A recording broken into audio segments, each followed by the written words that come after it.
Hello बच्चों, बात करते हैं प्रश्नावली 3.5 के दूसरे प्रश्न की। दूसरे प्रश्न में 2 पार्ट दिए गए हैं, तो सबसे पहले हम लोग पहले पार्ट की बात करेंगे। पहला पार्ट कह रहा है कि ए और बी के किन मानों के लिए निम्नरेखिक समीकरणों के युग्म के अपरिमित रूप से अनेक हल होंगे। यहाँ पर 2 समीकरण दिए गए हैं, आपको ए और बी का मान निकालना है। कंडीशन ये है कि इन दोनों रैखिक समीकरणों का अनेक हल होगा। तो अनेक हल होने के लिए क्या कंडीशन होती है? जब आप अनुपातों की तुलना करते हैं और आपको कंडीशन मिल जाए a1/a2 b1/b2 = c1/c2, तब हम बोलते हैं कि रैखिक समीकरण युग्म का अनेक हल होगा। तो कहने का कुल मतलब ये है कि इन दोनों रैखिक समीकरणों के लिए हम लोग ये वाला कंडीशन यूज करेंगे, उसके बाद सॉल्व करके हम ए और बी का मान निकालेंगे। तो देखिए कैसे करेंगे। सबसे पहला काम, इसको हम समीकरण नंबर 1 मान लेते हैं। तो 2x + 3y, इस 7 को इधर लेकर आओगे तो -7 = 0 हो जाएगा। इसको इक्वेशन फर्स्ट लिख दीजिए। और a - bx + a + by, और इस टोटल को इधर लेकर आओगे तो क्या हो जाएगा? -3a + b - 2 = 0। ये हो गया समीकरण नंबर 2। ठीक है। अब हम जब अनुपातों की तुलना करेंगे तो हमें a1 b1 c1 a2 b2 c2 की ज़रूरत पड़ेगी। तो सबसे पहले इन दोनों समीकरणों की तुलना कर देंगे हम। तो बोलेंगे समीकरण 1 और 2 की तुलना a1x + b1y + c1 = 0 तथा a2x + b2y + c2 = 0 से करने पर, ठीक है, जब आप इन दोनों समीकरणों की तुलना इन दोनों समीकरणों से करेंगे तो a1 की वैल्यू क्या मिलेगी?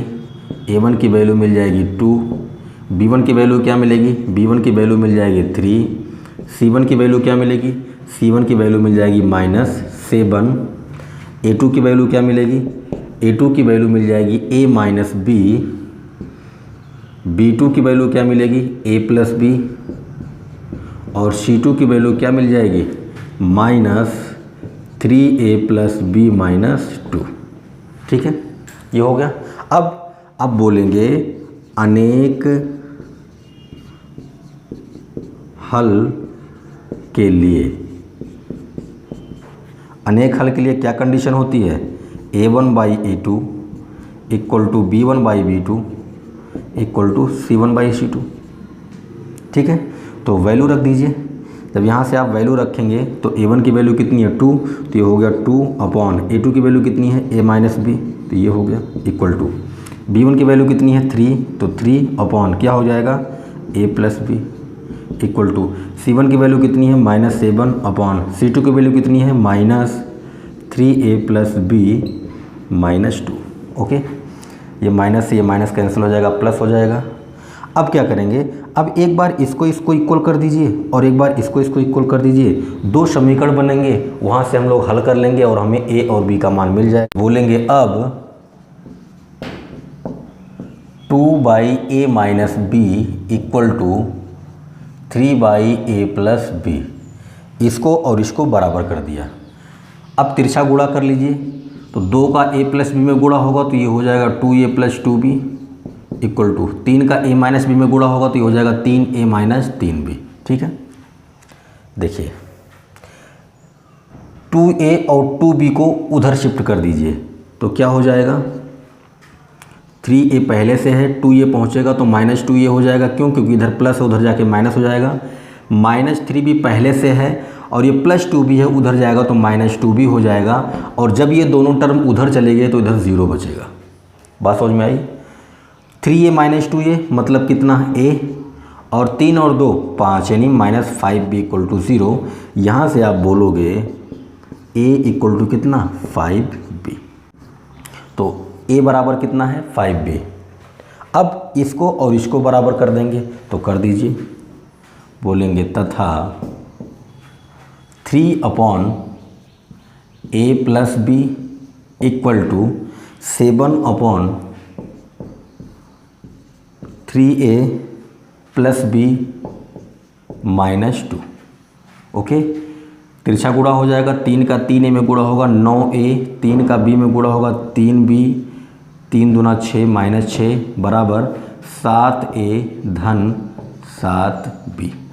ओके, सबको इधर ले आओ तो 9a, 7a इधर आएगा तो -7a हो जाएगा, प्लस 3b है, 7b इधर आएगा तो हो जाएगा -7b, और इस 6 को उधर शिफ्ट करोगे तो इधर माइनस उधर जाके प्लस हो जाएगा। ओके, 9a माइनस 7a क्या हुआ 2a, और 3b प्लस है, 7b माइनस है तो हो जाएगा -4b इक्वल टू 6। ओके, अब यहाँ पर इसको मान सकते हो आप समीकरण नंबर 3। ठीक है, अब बोलोगे समीकरण 3 में a बराबर 5b रखने पर,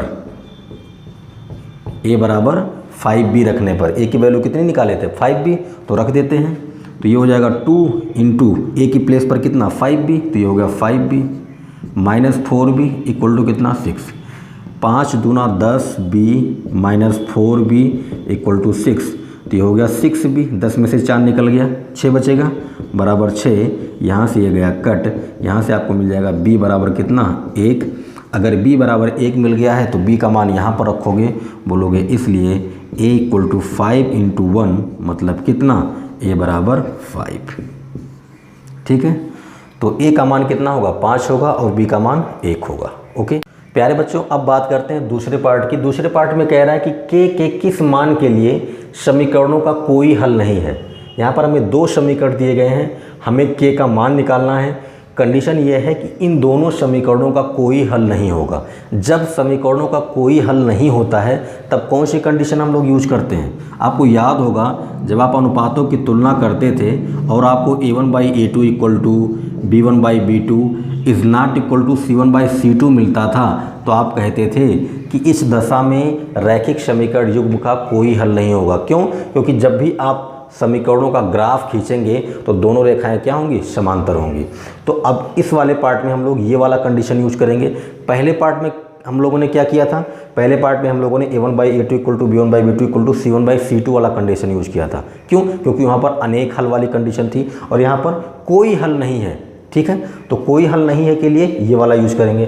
तो कर लेते हैं। पहला काम, आप a1 b1 c1 a2 b2 c2 का मान निकालेंगे।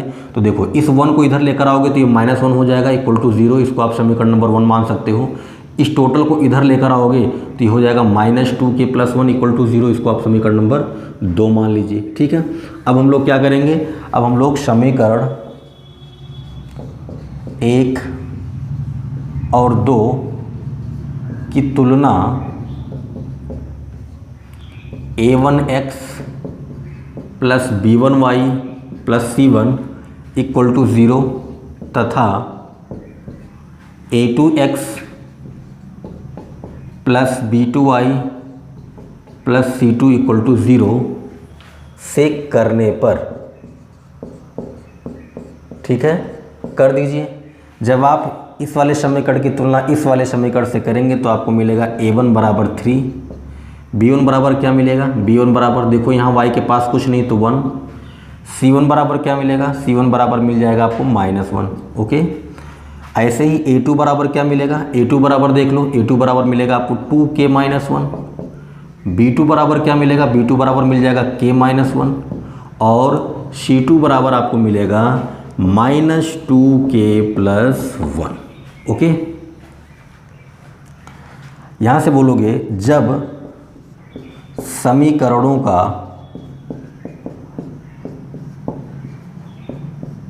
कोई हल ना हो तब, जब समीकरणों का कोई हल ना हो तब a1/a2 equal to b1/b2 is not equal to c1/c2 होता है। भाई जब समीकरणों का कोई हल ना हो तब a1/a2 equal to b1/b2 is not equal to c1/c2 होता है। अब a1 a2 b1 b2 c1 c2 की वैल्यू रख दीजिए, तो रख देंगे। a1 की वैल्यू कितनी है 3 है, तो 3 कितना हो जाएगा 2k-1, ठीक। b1 की वैल्यू कितनी है, b1 की वैल्यू 1 है, तो 1/k-1, और c1 की वैल्यू कितनी है -1 है, और c2 की वैल्यू कितनी है -2k+1। ओके, ये माइनस से ये माइनस कैंसिल हो जाएगा, प्लस हो जाएगा। अब देखो ये तो इज़ नॉट इक्वल टू है, तो इसको तो हम लोग किसी के इक्वल रख ही नहीं सकते, तो हमारे पास ऑप्शन है कि हम इन्हीं दोनों को इक्वल करेंगे। तो बोलेंगे अब 3/2k-1 equal to 1/k-1, cross multiplication कर लीजिए, तो 3k-3, 3 का इसमें गुणा हो गया, इक्वल टू 1 का इसमें गुणा होगा तो हो जाएगा 2k-1। अब इस 2k को इधर लाएंगे और -3 को उधर भेज देंगे, तो भेज दीजिए, क्या हो जाएगा, ये हो जाएगा 3k-2k, भाई ये प्लस इधर आके माइनस हो जाएगा, और ये माइनस है तो उधर जाके प्लस हो जाएगा। 3k-2k कितना k, और प्लस 3 है और -1 है तो कितना मिलेगा 2, तो आपको k का मान क्या मिलेगा, k का मान आपको मिल जाएगा 2। आप चाहें तो अपने उत्तर की जांच कर सकते हैं, k की वैल्यू यहाँ पर रखिए, देखिए k का मान जब 2 रखोगे 2 दूना 4, 4 में से 1 निकल गया 3, ऊपर भी 3 है नीचे भी 3 है, कट जाएगा तो नीचे 1 बचेगा, ठीक है। यहाँ पर देखो k का मान आप 2 रखोगे, 2 में से 1 निकल जाएगा तो 1 बचेगा, तो ये और ये दोनों क्या हैं, बराबर हैं, लेकिन ये वाला बराबर नहीं आएगा, क्यों, क्योंकि जब आप k का मान 2 रखोगे 2 दूना 4 और 1 5, नीचे 5 रहेगा, इसमें और इसमें नीचे 1 है लेकिन इसमें कितना है 5 है, इसलिए ये दोनों बराबर हैं लेकिन ये वाला बराबर नहीं है, मतलब ये वाला कंडीशन यहाँ पर सेटिस्फाई करता है, और ऐसे सिचुएशन में k का मान हमें क्या मिलेगा 2 मिलेगा, ठीक है। तो ये रहा दूसरा पार्ट, मैं उम्मीद करता हूँ आप अच्छी तरीके से समझ गए होंगे। अब बात करते हैं नेक्स्ट क्वेश्चन की। प्यारे बच्चों, तीसरे प्रश्न में एक रैखिक समीकरण युग्म दिया गया है और हमसे कह रहा है कि इस रैखिक समीकरण युग्म को प्रतिस्थापन विधि से और वज्र गुणन विधि से हल कीजिए। तो सबसे पहले हम लोग इसे प्रतिस्थापन विधि से हल कर लेते हैं। इसको मान लीजिए समीकरण नंबर 1 और इसको मान लीजिए समीकरण नंबर 2, ठीक है। आप यहाँ पर लिख दीजिए प्रतिस्थापन विधि से, प्रतिस्थापन विधि से। प्रतिस्थापन विधि आप अच्छी तरीके से जानते हैं, किसी एक समीकरण से हम x या y के मान को निकालेंगे, दूसरे वाले समीकरण में रख देंगे, ठीक है। बोलेंगे समीकरण 1 से, ठीक है। आप समीकरण 2 से भी शुरुआत कर सकते हैं। समीकरण 1 क्या है, 8x + 5y = 9। मैं इस 5y को उधर भेजूंगा तो क्या मिलेगा, 8x = 9 - 5y, और यहाँ से x की वैल्यू क्या मिल जाएगी, 9 - 5y / 8। इसको आप मान लीजिए समीकरण नंबर 3, ठीक है। अब x के मान को समीकरण 2 में रखने पर,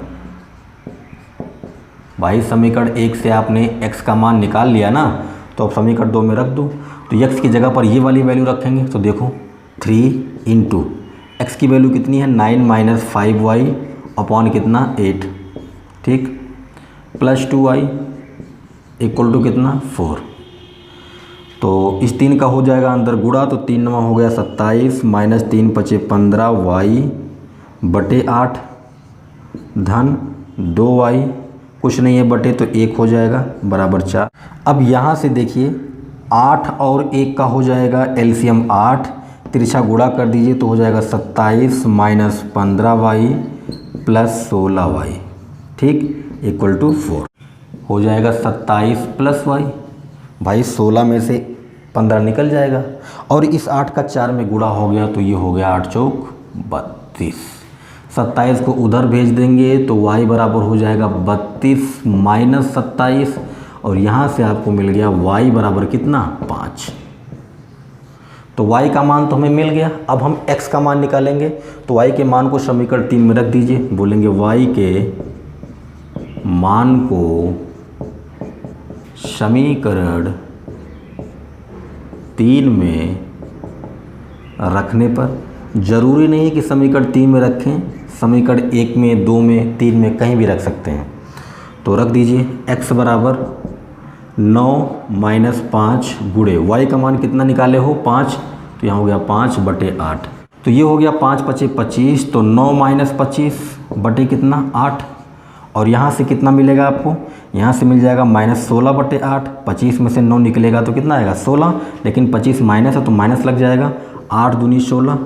तो यहाँ से आपको x का मान मिल गया -2। ठीक है, तो x का मान होगा -2 और y का मान होगा 5। तो ये तो हमने प्रतिस्थापन विधि से इसका मान निकाला है। अब हम लोग वज्र गुणन विधि से इसे हल करेंगे। ठीक है, तो वज्र गुणन विधि से हल करने से पहले हमें a1 b1 c1 a2 b2 c2 की वैल्यू निकालनी होगी। तो हम बोलेंगे समीकरण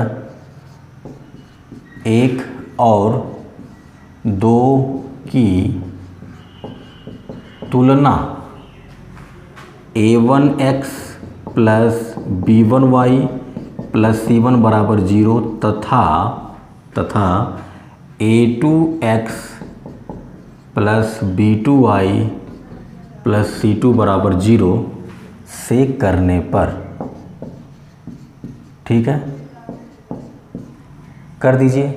तो a1 बराबर कितना मिलेगा, a1 बराबर मिल जाएगा आपको 8, b1 बराबर कितना मिलेगा, b1 बराबर मिल जाएगा 5 और c1 बराबर कितना मिलेगा। देखिए इस 9 को इधर लेकर आओगे तो ये हो जाएगा -9। क्या हो जाएगा, -9 बराबर 0। ठीक है, और इस 4 को इधर लेकर आओगे तो हो जाएगा -4 बराबर 0। ठीक है, तो c1 की वैल्यू कितनी होगी -9।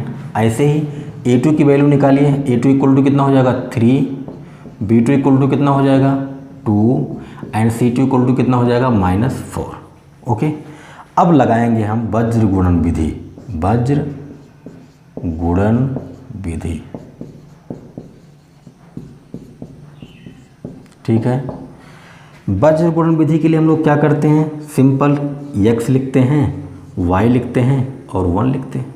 ठीक, यहाँ पर लिखते हैं b1 b2, फिर लिखते हैं c1 c2, फिर लिखते हैं a1 a2 और फिर लिखते हैं b1 b2।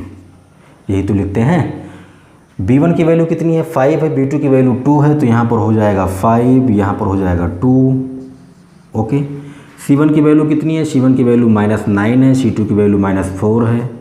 ओके, a1 की वैल्यू कितनी है 8 है और a2 की वैल्यू कितनी है 3 है, b1 की वैल्यू 5 और b2 की वैल्यू 2। ठीक, अब देखो, अब लिखते हैं x बटे बराबर y बटे बराबर 1 बटे। ठीक, इस 5 का इस 4 में गुणा कर देंगे तो 5 का -4 में गुणा होगा तो -20 आएगा।